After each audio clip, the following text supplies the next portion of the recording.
Salut tout le monde, j'espère que vous allez bien. Alors aujourd'hui, nouvelle vidéo prono et j'avoue que je suis un petit peu à la bourre parce que c'est vrai que pour ceux qui me suivent, chaque année, avant que les championnats reprennent, je fais ma petite vidéo prono des 5 championnats majeurs et j'avoue que là je suis un petit peu en retard. Mais bon, mieux vaut tard que jamais comme on dit, surtout que voilà, il n'y a pas eu 150 matchs, à certains championnats, il n'y a eu que 2 journées comme la Serie A, les autres 3, 4 matchs, bref, c'est pas très avancé, donc je trouve que c'est quand même intéressant de le faire, surtout que là le mercato est terminé, donc les effectifs sont figés, du coup ça nous permet un peu de nous projeter sur les mois à venir, etc. Parce qu'il peut y avoir quelques transferts à la fin du mercato qui peuvent changer pas mal de choses au final, donc là au moins on est tranquille à ce niveau là. Je vais essayer d'être rapide et concis en sachant que je vais pronostiquer donc les 5 championnats majeurs, mais uniquement les places qualificatives en Ligue des Champions. Parce que sinon on va plus s'en sortir et ça va être beaucoup trop long. On va commencer donc par la Serie A, un championnat que j'aime beaucoup, et on va commencer par la 4e place. 4e, je mets l'AC Milan. Je mets l'AC Milan déjà parce que c'est une équipe que j'aime beaucoup et parce que l'année dernière il s'en est fallu de peu, ça s'est joué à 10 minutes près, il leur manquait un point en fin de saison pour être qualifié en Ligue des Champions, donc c'est un petit peu rageant. Et cette année j'y crois, il y a eu quelques renforts dont Léao devant, il y a eu Benacer qui je pense va faire beaucoup de bien au milieu de terrain, il y a eu aussi Rebic en fin de mercato, bref. Voilà, ils ont gardé aussi beaucoup de joueurs, il n'y a pas eu énormément de changements, mais il y a eu quelques ajustements, ça peut être intéressant. Et du coup, j'ai envie de croire au retour en Ligue des Champions de l'AC Milan pour la saison prochaine, en tout cas j'espère. Et juste un petit rappel, là c'est les 4 premiers en Serie A qui sont qualifiés donc en Ligue des Champions. Numéro 3, je vais dire l'Inter. Alors l'Inter, il y a eu beaucoup de changements pour le coup. Il y a eu des arrivées assez importantes. On pense à Godin, même s'il n'est pas tout jeune, ça reste un patron. Moi, je trouve que c'est une top recrue Godin pour l'Inter. Ça permet de sécuriser, de stabiliser un petit peu tout ça. Devant, il y a notamment eu Lukaku et Alexis Sanchez, donc les anciens de Manchester. Lukaku, pour le moment, fait le boulot et marque des buts. Alexis Sanchez, on va voir s'il arrive à se relancer à l'Inter. Après, c'est un championnat qu'il connaît bien. On se rappelle qu'à l'Udinese, ça lui avait plutôt bien réussi. Donc, on va voir si ça peut lui permettre peut-être de le relancer. Mais en tout cas, l'Inter, c'est très intéressant parce que déjà, il y a un coach, notamment Conte, on sait, c'est quand même un gros coach. Et en plus de ça, l'Inter, il y a eu beaucoup de changements et je trouve que l'équipe est assez équilibrée. Il y a vraiment de quoi faire. Après, voilà, le revers de la médaille, c'est que quand il y a autant de changements, parfois ça prend pas tout de suite. Donc c'est pour ça que j'ai même une petite réserve, même si je pense que l'Inter va faire une bonne saison. Ça me fait un peu mal de le dire, mais je l'avoue, je suis objectif. Et ils peuvent faire 3e, mais ils peuvent faire aussi un peu plus haut. À voir comment ça prend tout simplement. Mais en tout cas, je les mets dans les 4 tranquilles et au minimum la 3e place. Numéro 2, je vais mettre Naples qui a choisi plus ou moins la stabilité, puisque l'effectif n'a pas énormément changé. Il y a eu quand même quelques renforts, notamment Manolas. Pour former la charnière aux côtés de Koulibaly. Koulibaly qui pour le moment n'est pas fou en ce début de saison. C'est vrai qu'on le reconnaît pas trop, mais après je m'en fais pas trop pour lui. Je sais qu'à un moment il va renclencher, ça va être violent. Mais en tout cas c'est une charnière qui a vraiment de la gueule. Il y a aussi Lozano devant, notamment, voilà. Après Naples, c'est une belle équipe, ça joue au ballon. Il y a un très bon entraîneur avec beaucoup d'expérience. Naples termine toujours 2e.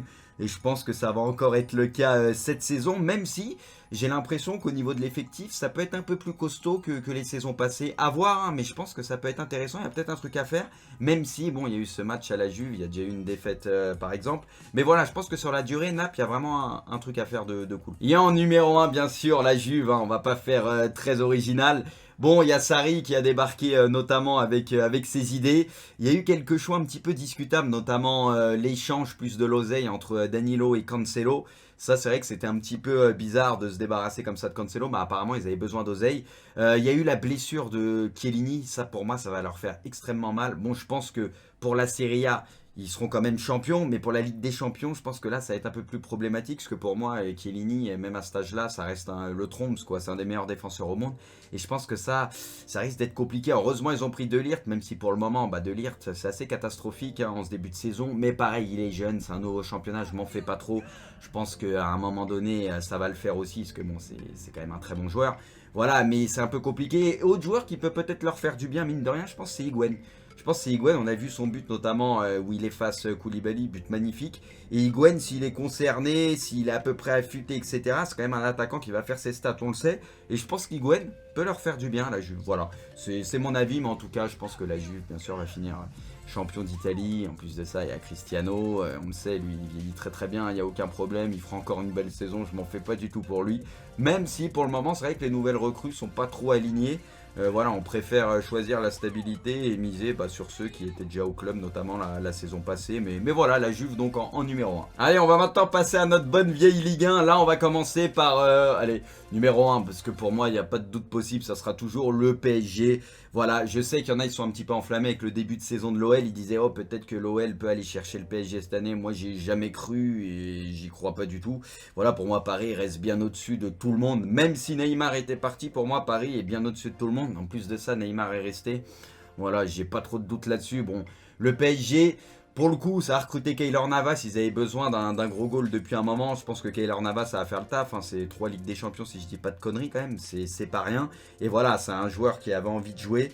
Et enfin, gardien qui avait envie de jouer. Et du coup, c'est très bien pour lui d'aller au PSG. Et c'est bien aussi pour le PSG. Donc ça, c'est très bien. Il y a Gay qui est arrivé aussi. C'est pas le meilleur milieu défensif au monde. Mais c'est une bonne chose, c'est un bon milieu défensif, donc forcément ça va faire beaucoup de bien au PSG. Icardi, j'ai mis une petite réserve, dans le sens où oui, c'est un très bon joueur, mais on connaît les à côté aussi, il peut foutre un peu le bordel, et j'ai peur qu'il y ait des problèmes d'ego quand tout le monde sera là. Alors oui, Paris, ça va être intéressant pour les premiers matchs de Ligue des Champions notamment, ça on en parlera dans une vidéo prono des phases de poule de Ligue des Champions. Parce que forcément Neymar est pas là les 3 premiers matchs, Cavani, Mbappé, tout ça blessé, donc Icardi, il n'y aura pas trop de problème, tu sais qu'il va être aligné en Ligue des Champions les premiers matchs. Mais je pense qu'une fois que tout le monde sera disponible, va falloir gérer tous ces égos là, parce que quand tu as Mbappé, Cavani, Icardi, Neymar, toute la clique et j'en passe, c'est compliqué quand même, surtout que c'est des joueurs, ils aiment faire des stats, machin. Donc il va y avoir du boulot, après sur le papier ça a de la gueule bien évidemment, mais il va quand même y avoir du boulot, il y aura des choix à faire et ça va être très dur de contenter tout le monde je pense.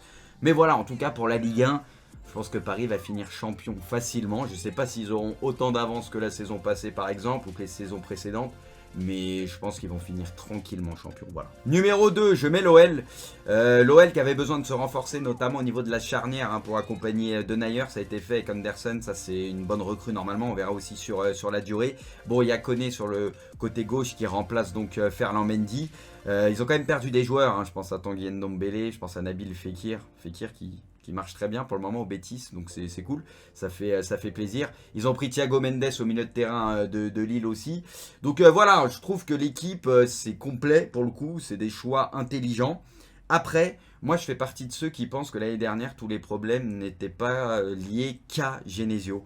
Voilà, c'est mon avis. Pour moi, il y a des joueurs la saison passée, je pense à Memphis Depay et d'autres, qui parfois n'étaient pas assez impliqués, etc. Et donc forcément, ça peut créer un déséquilibre. Donc là, ça a très bien commencé. C'était plein de promesses au bout des 2 premiers matchs. C'était exceptionnel. Voilà, ça jouait très bien. Mais moi, pareil, j'avais dit, on pourra juger sur 7, 8, 10 matchs. Vraiment pour voir. Parce que là, si tu regardes les 2 premiers matchs, c'était incroyable. Les 2 matchs suivants, bon, après, il y a eu des rouges et tout. Mais là, les 2 derniers matchs, ça n'a pas été exceptionnel. Voilà, donc on ne peut pas remettre tout en cause tous les 2 matchs. Je pense qu'il faut attendre une dizaine de matchs pour avoir une première vraie idée. Mais en tout cas, c'est très intéressant. Il y a vraiment des choses à faire. Il y a beaucoup de joueurs de qualité. Donc ça, je m'en fais pas trop pour Lyon. Mais il y a quand même un problème, je trouve, d'équilibre qu'on avait ressenti un peu la saison passée déjà. Et je le retrouve. Alors qu'il n'y a plus Genesio, tu vois. Donc je pense qu'il y a toujours ce petit souci-là qu'il va falloir peut-être régler. Et qu'ils vont peut-être réussir à régler.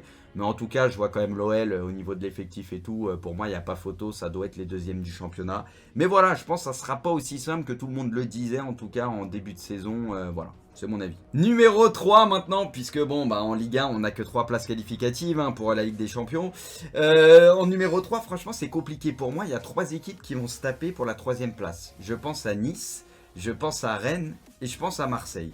Du coup, j'ai envie de miser sur Nice. Il y a eu évidemment le rachat du club, donc là ils ont pu se renforcer en fin de mercato, je pense notamment à Dolberg, ça peut être très intéressant. Et mis à part Alan Saint-Maximin, il n'y a pas eu énormément de départs.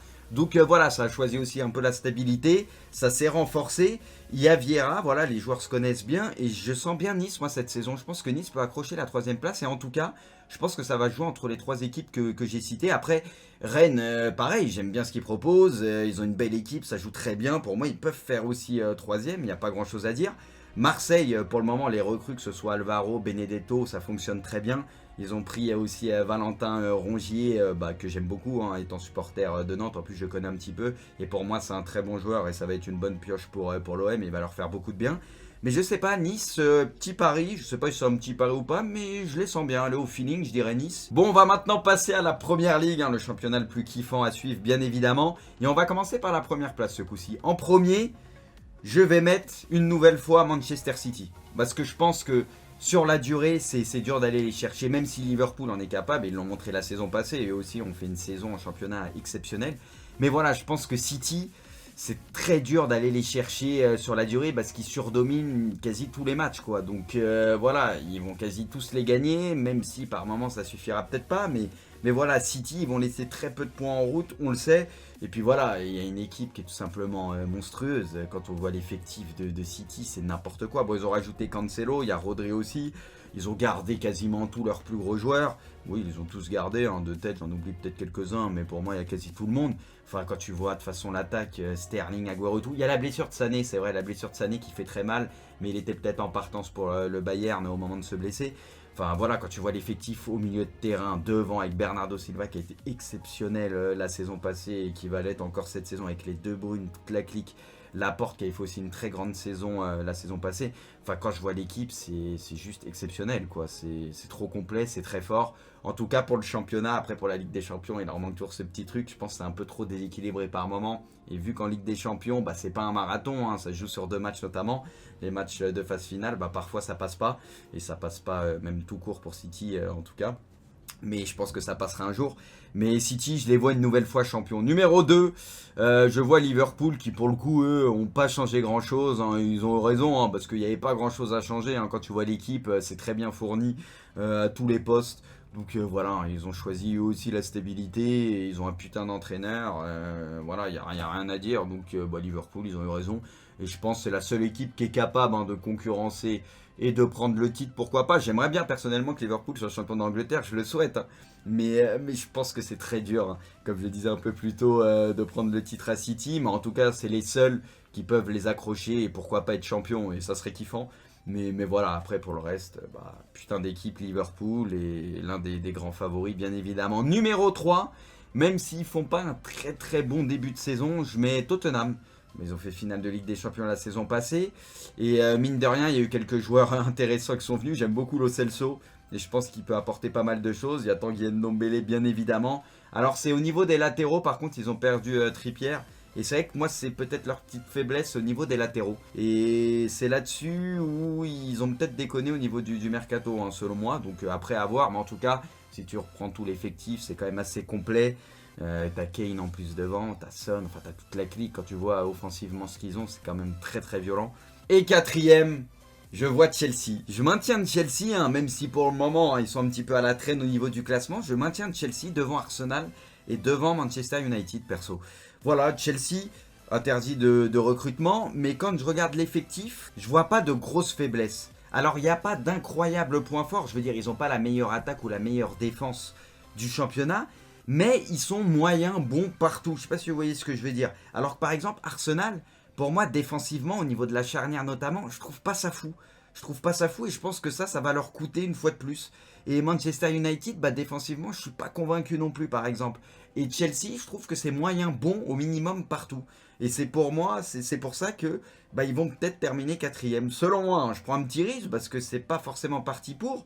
Mais quand je vois Abraham, le jeune anglais qui est devant, qui marque des buts, je vois Pedro bah, qui est toujours là. Giroud pourra rendre des services. Bon, il y a encore Batshuayi, il y a Pulisic. Il y a des jeunes qui fonctionnent très très bien, dont Mount notamment, par exemple, devant aussi. Donc voilà, il y a beaucoup de choses intéressantes. Et il y a Kanté qui, quand il est de retour, bah, on le sait, il va changer la donne. Avec Jorginho et tout au milieu. Et puis la défense, pour moi, ça tient la route. Donc je pense sur la durée, Chelsea finira devant Manchester et Arsenal. Je dis pas à coup sûr, hein, mais voilà, c'est le sentiment que j'ai. Allez, maintenant, direction l'Espagne. On va commencer par la quatrième place. En quatrième, je vois Séville. Séville qui fait un bon début de saison. Et en plus de ça, bon bah ils ont acheté quand même pas mal de joueurs. Ils ont vendu aussi des joueurs assez chers. Hein. Je pense notamment à Ben Yedder qui est parti à quoi 40 millions je crois à Monaco. Voilà, donc après bah, ils ont recruté en conséquence. Hein. Et je pense qu'ils ont une équipe qui tient la route aussi. Donc je vois Séville finir dans les 4 et je pense quatrième. Numéro 3, je vois le Real. Je pense que le Real va pas être incroyable cette saison. Voilà, c'est encore une fois, on va dire oui, t'as anti-Real et tout, alors que pas du tout. J'ai une préférence pour le Barça, mais je suis pas supporter du Barça à la base. Donc voilà. Mais le Real, alors oui, il y a eu un recrutement conséquent, il y a eu pas mal de changements, il y a eu beaucoup d'arrivées, des tops arrivées, je pense notamment à Eden Hazard, Ferland Mendy qui peut certainement leur faire du bien aussi. Voilà, il y a Eder Militao, il y a Jovic, on verra, mais en tout cas pour le moment, on a l'impression que Zidane, il compte pas trop sur les nouvelles recrues. Pas énormément, mis à part Hazard, je parle pour les titulaires. Peut-être que Bale, au final, c'est une très bonne chose, puisque moi, j'ai toujours bien aimé Bale. Alors oui, quand il est blessé, il se blesse souvent, c'est un peu chiant, mais quand il est là, il peut faire des diffs. Et en ce début de saison, pour le Real, heureusement qu'il est là, en tout cas. Mais voilà, l'équipe est pas dégueu, il y a quelque chose à faire, mais je sais pas. J'ai l'impression que même la charnière, Ramos, je le reconnais plus. Déjà, la saison passée, c'était plus compliqué. Là, il a fait une connerie lors du dernier match, notamment. Ramos, il commet plus d'erreurs qu'avant, je trouve. Alors, après, les mecs, c'est des champions. C'est un putain de défenseur. Il y a peut-être un moment, il va enclencher la machine et ça va repartir. Mais défensivement, je trouve que c'est assez bancal. Ça tient à pas grand chose en fait en contre, etc. Tu sens qu'ils peuvent prendre cher très souvent. Donc c'est à Zidane de régler ce problème. Zidane a fait son mercato, donc il va être jugé aussi là-dessus. On va voir ce que ça va donner, mais je sais pas. Le Real, je suis pas convaincu personnellement. Je suis pas convaincu et le milieu de terrain, bah l'année dernière, il était déjà aussi à la peine. On va voir cette saison ce que ça va donner, mais là aussi il y a un problème d'équilibre, je trouve. Je sais pas. C'est peut-être trop offensif. Du coup, en numéro 2, je vois l'Atlético. Et je pense même qu'ils peuvent être champions ou pas très loin cette saison. Honnêtement, à l'Atlético, pourtant il y a eu pas mal de départs. Il y a eu Griezmann, c'est pas rien quand même. Il y a eu Rodri qui est parti aussi très très cher. Bref, ils ont vendu quelques joueurs extrêmement chers. Mais ils ont bien recruté. Il y a eu Hermoso défensivement qui est arrivé. Ils ont pris Joao Félix, ils ont fait péter la clause et même s'il est très jeune, bah pour le moment, il fait vraiment le boulot. Donc voilà, je sais pas, cette équipe, je les sens pas trop mal, l'Atlético cette année. Bon, chaque année, j'aime bien l'Atlético ce qu'ils font. Voilà, il y a toujours une équipe, il y a toujours de quoi faire. On sait qu'il y a un putain d'entraîneur, les supporters, etc. Mais cette année, je les sens plutôt bien, l'Atlético. Donc on verra ce que ça va donner. Mais en tout cas, pour moi, cette année, c'est plus l'Atlético qui peut concurrencer, donc le premier de mon classement, qui n'est d'autre que le Barça, bien évidemment. C'est plus l'Atlético que le Real. Je sais pas, c'est mon sentiment en tout cas. Alors j'ai mis le Barça en numéro 1, même si pareil, ils font pas un gros début de saison. Mais bon, il y a des circonstances atténuantes, il n'y a pas Messi. On sait que quand il n'y a pas Messi, bah forcément c'est plus compliqué, même si une équipe est belle, même quand il n'y a pas Messi. Mais Messi, c'est Messi. Il va régler beaucoup de problèmes dès qu'il va être sur le terrain. Il n'y a pas Suarez, il n'y a pas Dembélé. Bref, il manque quand même pas mal de monde. Mais voilà, quand je vois l'effectif du Barça, une fois que ça va prendre et que tous les blessés seront de retour, franchement, ça a quand même beaucoup de gueule. Ça a beaucoup de gueule. Donc voilà, je pense que pareil, c'est un peu comme City. C'est dur de finir devant le Barça en championnat parce que vu qu'ils dominent la plupart de leurs matchs quasiment tout le temps, bah ils laissent peu de points en route. Donc sur la durée, ça fait comme City pour moi un petit peu. C'est compliqué d'aller chercher ces équipes-là. Parce que l'Atlético va être moins dominateur par exemple. Donc voilà. C'est mon sentiment, mais je vois encore le Barça être champion. Puis de toute façon, il y a Messi. Voilà, tout va bien. Une fois que Messi va être sur le terrain, il va régler tous les problèmes. Et on va terminer rapidement donc par la Bundesliga. Et quand je vois mon top 4, je crois que c'est le même top 4 et le même ordre que la saison passée. Numéro 1, Bayern. Je pense que le Bayern, de toute façon, va encore être champion d'Allemagne. Bon, il y a eu quelques changements, hein, notamment au niveau de la charnière. Hummels et tout qui s'est barré. Mais il y a eu des arrivées. On pense à Hernandez. Bien évidemment, avec Soule, ça peut être très très bien. Pavard, moi j'ai toujours des doutes sur Pavard. Je suis pas un énorme fan. Pourtant, c'est quelqu'un de bien, hein, j'ai l'impression et tout. Mais en tant que joueur, je sais pas, je suis pas convaincu par Pavard. Mais bon, en tout cas, il y a Soule, il y a Hernandez, il y a Alaba, même si ces derniers temps c'est moins fou, ça reste quand même un bon joueur. Au milieu de terrain, bah, il y a ce qu'il faut avec toute la clique, avec les Goretzka, les Thiago, Ravi Martinez, il y a Tolisso, etc. Bref, il y a de quoi faire. Et mine de rien, bah, devant, pour le moment, tu as Lewandowski qui en Bundesliga fera toujours ses stats, on le sait, c'est une machine à but, en tout cas en championnat. Donc ça, il continuera à marquer des buts. Perisic peut leur faire du bien sur les côtés, parce qu'on sait que Ribéry s'est cassé, Robben c'est fini aussi. Du coup, ils avaient besoin de joueurs sur les côtés, donc Perisic, ça peut être une bonne pioche, je pense pour eux. Et puis Coutinho, pour le coup, Coutinho va aussi leur faire du bien, parce que Coutinho peut jouer un peu sur le côté, même si on sait qu'il aime beaucoup l'axe, il peut jouer aussi dans l'axe. Et Coutinho, de toute façon, il avait besoin de se barrer du Barça, on l'a compris, on le sentait. Et pour le coup, lui, je pense qu'il va cartonner, je pense, au Bayern. Je pense qu'il va cartonner, il va se régaler parce qu'en Bundes, forcément, c'est assez ouvert. Il est dans une équipe qui va dominer quasi tous ses matchs. Donc voilà, je pense qu'il va se régaler. Puis c'est une équipe joueuse. Donc voilà, je m'en fais pas trop pour Coutinho. Et voilà, le Bayern, je les vois champions, pas tranquillement, mais assez sereinement. Numéro 2, Dortmund. Du coup, voilà, c'est une équipe qui s'est renforcée, je trouve, par rapport à la saison passée. Mais ça suffira peut-être pas pour aller chercher le Bayern. Ça suffira pas. L'année dernière, ils avaient leur chance. À un moment, je crois, ils avaient quasi 9 points d'avance. Et puis au final, ils ont de choc. Hein. Mentalement, faut être solide et ils l'ont pas été, quoi. Et c'est ça qui fait la différence. Et je pense qu'ils ont laissé passer leur chance. Il y a une belle équipe, on aime toujours voir Dortmund jouer. Je trouve qu'il y a vraiment un très bon 11 notamment. L'équipe a vraiment de la gueule, mais voilà, je pense que ça va être compliqué d'aller chercher le Bayern, notamment aussi au niveau de l'effectif en règle générale. Numéro 3, je vais mettre Leipzig, qui fait un très bon début de saison et qui est en train de confirmer. Donc voilà, Leipzig, c'est la continuité de la saison passée. Numéro 4, Leverkusen, c'est la même chose. Donc voilà, si ma mémoire est bonne, je crois que c'est les 4 premiers de la saison passée dans le même ordre. Donc je vois la même chose que la saison passée, grosso modo, en Bundesliga. Après, il peut y avoir quelques surprises, hein. Je pense qu'on sera pas trop loin de la vérité. J'ai pas pris énormément de risques, mais après, ça sert à rien d'en prendre quand je le sens pas. Moi, je pense que ça va être plus ou moins ça. En tout cas, c'est mon avis. Bon voilà, j'ai fini de raconter ma vie. J'espère que j'ai pas dit trop de conneries. En tout cas, l'avenir nous le dira. Et n'hésitez pas à réagir en commentaire et aussi me faire vos top 3, top 4 hein, des championnats majeurs pour avoir un petit peu vos avis. Et puis moi, je vous dis à très très bientôt pour une prochaine vidéo. Ciao.